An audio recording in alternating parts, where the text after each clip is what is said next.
విశ్వాసం నమ్మకంతో ఇక్కడ పెట్టుబడులు పెట్టడం ద్వారా వాళ్ళ వ్యాపార విస్తరణనే కాకుండా తెలంగాణలో ఉన్న నిరుద్యోగ యువకులకు ఉద్యోగ ఉపాధి అవకాశాలు కల్పించడానికి ముందుకు వచ్చినందుకు ఆయా సంస్థల యజమానులకు తెలంగాణ రాష్ట్ర ప్రభుత్వం తరఫున మనస్ఫూర్తిగా అభినందనలు తెలియజేస్తున్నాను. ప్రభుత్వం ఏర్పడి 14 నెలలు పూర్తిగా వస్తున్న సందర్భంలో మా ప్రభుత్వం సాధించిన విజయాలలో ఈ విజయం అత్యంత కీలకమైన విజయం.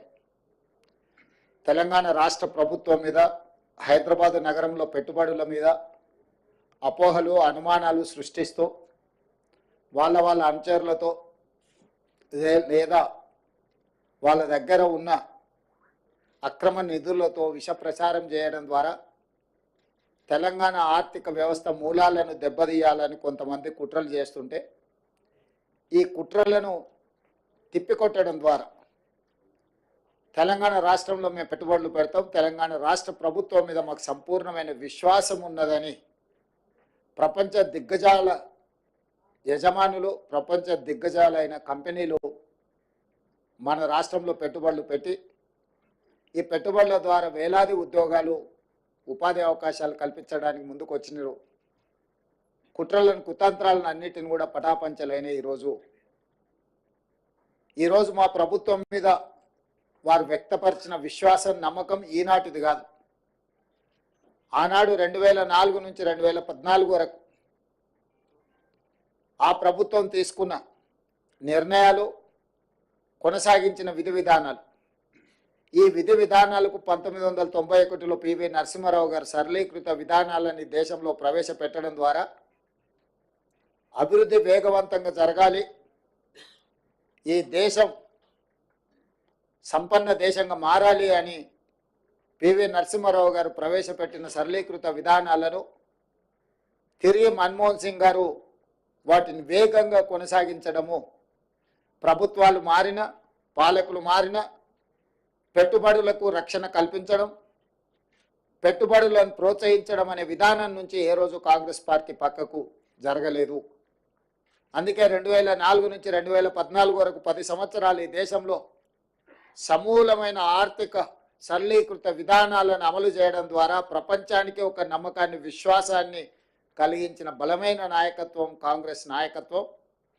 ఆ కాంగ్రెస్ నాయకత్వంలో ఏర్పడ్డ తెలంగాణ రాష్ట్ర ప్రభుత్వం పట్ల 13-14 నెలల్లోపనే సంపూర్ణమైన విశ్వాసం చూపించి 1,80,000 కోట్ల రూపాయలను తెలంగాణ రాష్ట్రంలో అంతర్జాతీయ స్థాయి సంస్థలు పెట్టుబడులు పెట్టడము ఇది నిరంతర ప్రక్రియ.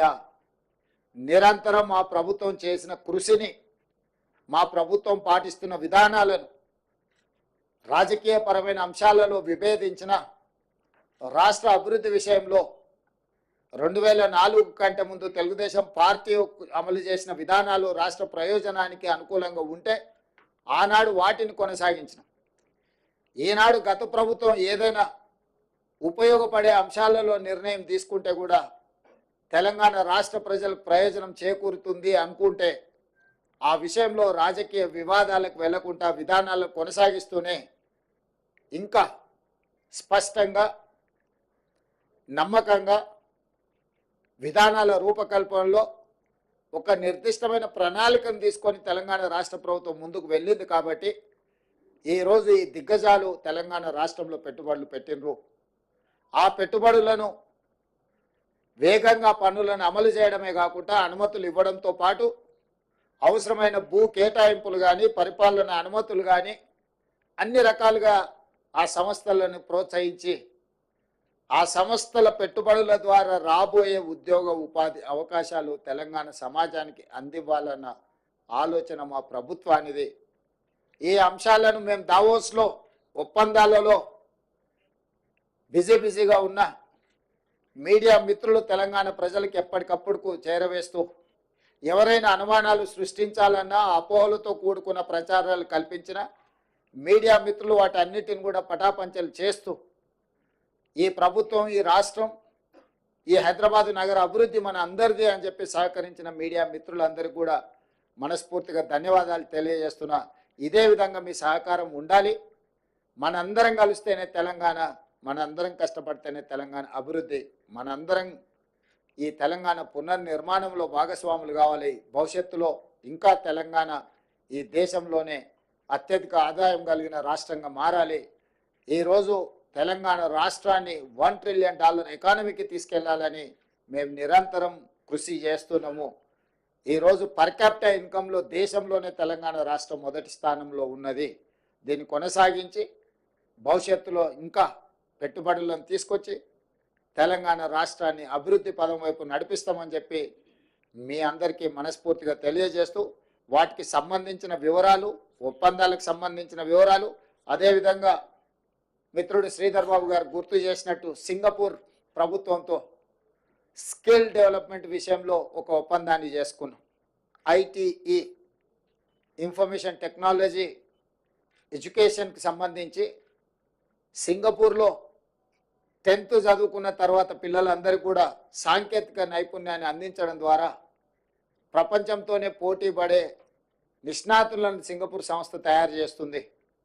అందుకే ఈరోజు తెలంగాణ రాష్ట్ర ప్రభుత్వం వాళ్ళతో ఒప్పందాలు చేసుకొని ఇక్కడ చదువుకునే విద్యార్థులను కూడా అక్కడికి తీసుకెళ్ళి వాళ్ళ ఐటీఈలో శిక్షణ ఇచ్చే విధంగా అక్కడి నుంచి కూడా విద్యార్థులను ఇక్కడికి తీసుకురావడం ద్వారా మన సంస్థల్లో కూడా వాళ్ళ విద్యార్థులు కొంతకాలం వచ్చి ఇక్కడ మన విద్యార్థులతో కలిసిమెలిసి చదువుకుంటే సాంకేతిక నైపుణ్యం పెరుగుతుంది, మన వాళ్ళకు కూడా అవగాహన పెంపొందుతుంది.